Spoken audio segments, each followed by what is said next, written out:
1, 2, 3.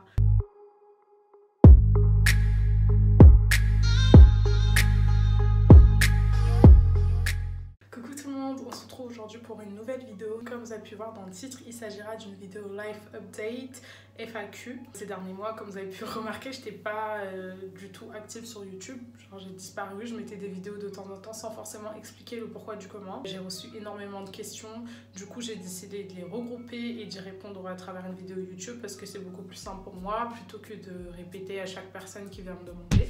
Donc la principale raison pour laquelle j'étais absente de YouTube et que je publie pas de vidéos, c'est parce que j'étais en stage de fin d'études. Donc mon stage a débuté le 1er août et il s'est terminé le 31 janvier. J'étais en 40 heures par semaine, c'était compliqué, j'avais pas le temps. En plus je suis à l'étranger, je suis à Madrid. C'est compliqué pour filmer des vidéos, c'est pas comme quand je suis en cours et tout, je trouvais grave du temps parce que j'avais que 15 heures de cours par semaine. De devoir gérer la fatigue le week-end, genre pour faire des montages et tout, le stress, enfin...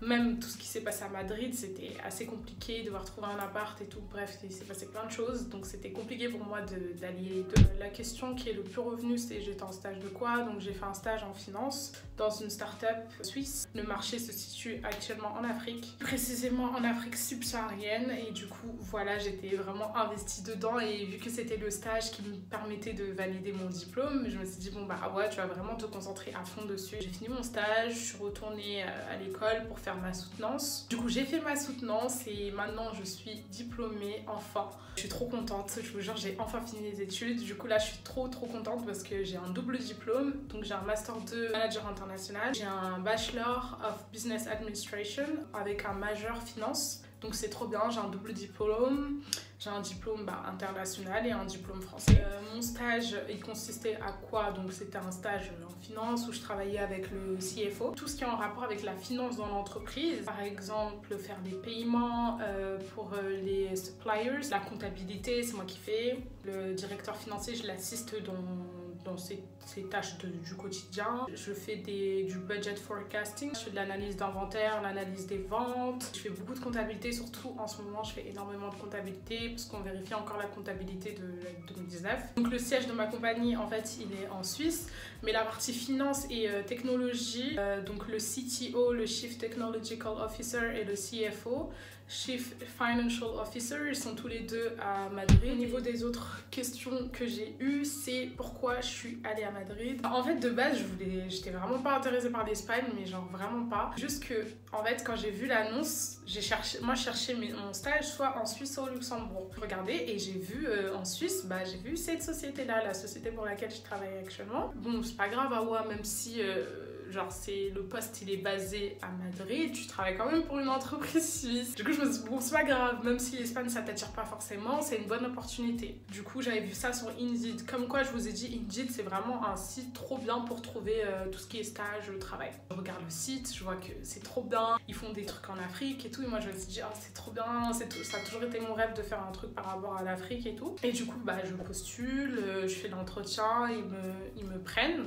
6 mois ça va, tu vas pas mourir quoi si t'es pas en Suisse ou au Luxembourg. Il m'avait dit aussi dans l'entretien qu'il faisait un entretien 2 en 1, genre c'était pour le stage, mais s'il me prenait c'était vraiment pour une perspective de long terme. Moi je me suis dit bon de toute façon je verrai bien une fois que je serai là-bas si j'aime ou si j'aime pas, si je veux rester ou pas. Et franchement j'ai grave kiffé, genre j'aime trop en fait, genre je m'y connaissais pas du tout en énergie renouvelable, surtout pas en énergie solaire. Super intéressant en Afrique, vraiment j'ai appris énormément de choses et là après mon stage ils m'ont proposé de rester et j'ai accepté parce que vraiment je m'entendais bien avec tout le monde, vraiment c'est trop bien. Et en plus ils ont pour projet de faire la même chose au Sénégal, de venir lancer les opérations au Sénégal, et je me suis dit trop bien, genre vraiment je me suis dit vraiment c'est une belle opportunité pour moi, et si ça devait se passer de cette façon c'est que je devais faire ce choix là. Après on m'a dit est-ce que c'était compliqué de gérer la distance ou pas. Franchement il y a des jours où vraiment ça me saoule de ouf d'être en Espagne parce que je sais pas, leur mentalité elle est grave bizarre.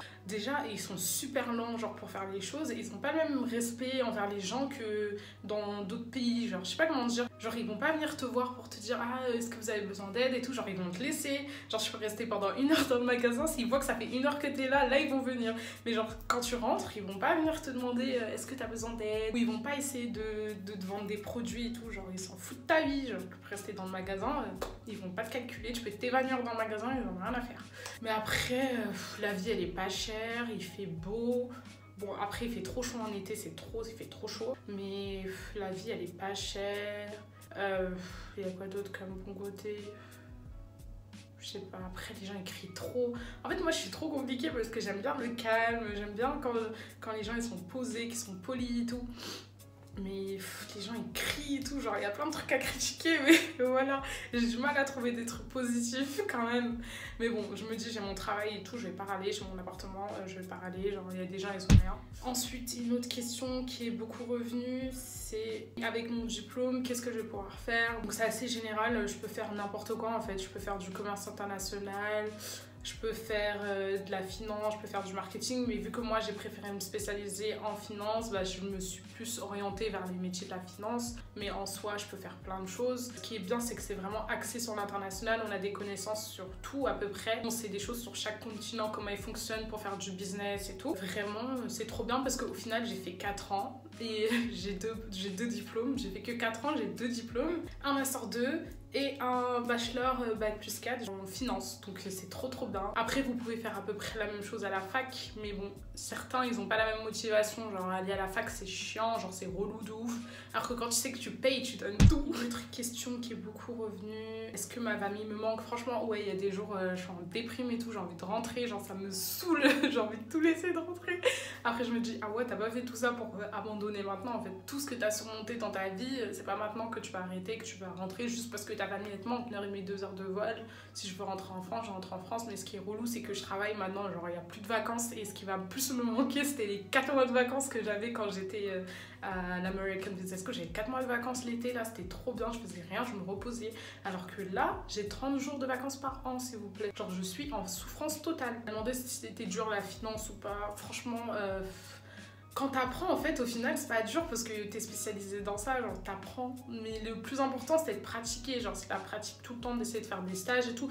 Et peu importe le domaine, hein, moi je le dis tout le temps, si vous avez l'opportunité de faire des stages avant de commencer à travailler, c'est mieux. Déjà, sur votre CV, ça passera mieux. De deux, vous allez avoir beaucoup plus confiance en vous une fois que vous serez dans le bureau, en fait. Genre, ils vont se dire, ah ouais, celle-là, elle sait très bien se débrouiller et tout. Même moi, ils étaient étonnés quand je suis arrivée, je savais tout faire et tout. Ils étaient choqués, ils ont dit, ouais, elle est très bien préparée dans son école et tout.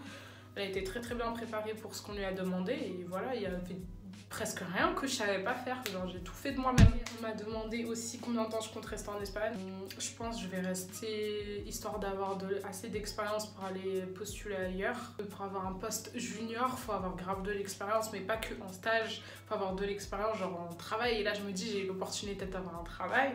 J'essaie d'avoir de l'expérience. Et après, si je vois une autre opportunité qui m'intéresse vraiment et que j'ai tout ce qu'il faut, l'expérience, les capacités, les compétences, vraiment j'irai. Mais pour l'instant, je préfère secure the bag, comme diraient les Américains, par rapport à ça, genre par rapport à l'expérience. Et voilà. Je me dis, je préfère sacrifier mon temps maintenant qu'après galérer à trouver du travail. Genre, je préfère maintenant sacrifier mon temps, m'investir et tout, apprendre doucement. Ensuite, une autre question qui est revenue beaucoup de fois, c'est comment avoir le courage d'aller à l'étranger, comment trouver un appartement à l'étranger, comment trouver un travail à l'étranger. Franchement, au niveau travail à l'étranger et stage, vous avez fait une vidéo sur tous les sites web que vous pouviez utiliser, mais vraiment le top 1, c'est Indeed. Moi, c'est celui que j'ai toujours utilisé, même pour le stage à l'ONU, Indeed, mon stage précédent, Indeed, genre vraiment tout, c'est Indeed à chaque fois. Comment trouver un appartement? Franchement, moi j'ai eu de la chance, j'ai une copine à moi qui fait maintenant ses études à Madrid. Du coup, bah, elle savait déjà tout par rapport au site pour les appartements et tout, du coup j'ai demandé à elle.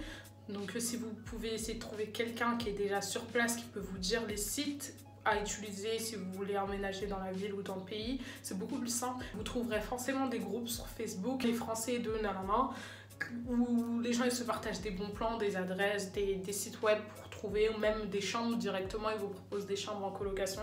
Et la motivation, bah franchement moi je me dis que c'est pour mon avenir et que plus tard je serai tranquille, je préfère souffrir maintenant que je suis jeune que de souffrir plus tard. Bah, voilà, moi c'est vraiment par rapport à ça et que même j'ai de la chance, j'ai une famille qui me tire vers le haut, qui me pousse à faire des choses. Du coup voilà, et je me dis que de toute façon c'est juste temporaire et que ma famille je la reverrai dans tous les cas quoi. Et c'est pas comme si j'étais encore à New York à Perpète avec 6 heures de décalage, là ça va, je suis à côté. Je me dis c'est mieux pour supporter psychologiquement, c'est beaucoup plus simple que quand j'étais à New York. Ensuite on m'a demandé si j'allais arrêter YouTube. Franchement à un moment je voulais grave arrêter, genre ça me saoulait à la mort. Sachant que moi, j'aime pas ne pas être active. Parce qu'après j'ai l'impression que je perds ma communauté. Genre j'ai l'impression que, je sais pas, que vous êtes moins là et tout vu que je suis pas là. Donc vous êtes moins là et vous êtes moins au courant de si je suis active ou pas. Alors que quand j'étais beaucoup active avant, bah vous étiez toujours là parce que vous saviez que j'étais active. Enfin je sais pas si vous voyez ce que je veux dire. Une fois je me suis dit ouais j'ai envie de lâcher et tout. Genre j'ai envie de me concentrer 100% sur mon avenir et sur mes études et tout. Mais après je me suis dit d'un côté, pour plein de personnes j'ai reçu énormément de messages où on me disait ouais tes vidéos elles nous manquent, tu nous encourages grave à réussir. Genre je me dis d'un côté je suis quand même l'élément motivateur entre guillemets de certaines personnes. Du coup je me suis dit je peux pas les abandonner parce que je me suis engagée dans ça. Genre c'est moi je me suis lancée dedans, il faut que j'assume jusqu'au bout. Vraiment là vu que maintenant c'est un peu plus stable ma situation, vu que je travaille genre c'est stable, je me suis dit bon ah ouais tu vas faire un emploi du temps, tu vas te programmer les vidéos et tu vas essayer de filmer au maximum même si ça va être compliqué, que je suis fatiguée et en plus là je me suis mise au sport à fond. Genre j'y vais tous les jours, donc je sais pas comment je vais faire, je vais être KO mais bon je vais m'investir à fond, je vais essayer de vous trouver des thèmes de vidéos et même si vous avez des idées vous-même de ce que vous voulez que j'aborde, des sujets, des thèmes, des conseils, tout ce que vous voulez. Ouais et voilà je me suis dit tu peux pas les lâcher, genre toutes ces personnes qui comptent sur toi, genre à qui tu donnes de la motivation, des conseils. Même maintenant sans faire exprès je me suis un petit peu spécialisée dans tout ce qui est orientation et tout alors que de base c'était pas du tout le but de ma chaîne YouTube mais bon je voulais juste partager un peu de ma vie avec ma communauté quoi mais bon voilà. Je pense que ça sera tout pour cette vidéo. J'espère avoir pu répondre au maximum de questions possibles. Si vous avez encore des questions, n'hésitez pas en barre de commentaires, je répondrai avec plaisir. On se retrouve pour une prochaine vidéo. N'oubliez pas de liker, de partager, de mettre plein de commentaires, surtout de liker parce que ça me soutient à mort. Si vous likez, en fait, les autres gens, ils recevront la notification que j'ai sorti une vidéo. Parce que je me suis rendu compte qu'en fait, YouTube, il montrait pas à tous mes abonnés que je sors une vidéo, genre. Il montre que à très peu de gens. Et du coup, si les premières personnes qui regardent ne like pas, bah les autres, elles sauront pas. En fait, ça fait le même... comment on appelle ça ? C'est le même théorème, en fait, que Instagram. Du coup, voilà. Je compte sur vous pour liker, pour partager, pour mettre plein de commentaires, pour me soutenir, pour me motiver. Et du coup, on se dit à très vite dans une prochaine vidéo. Gros bisous.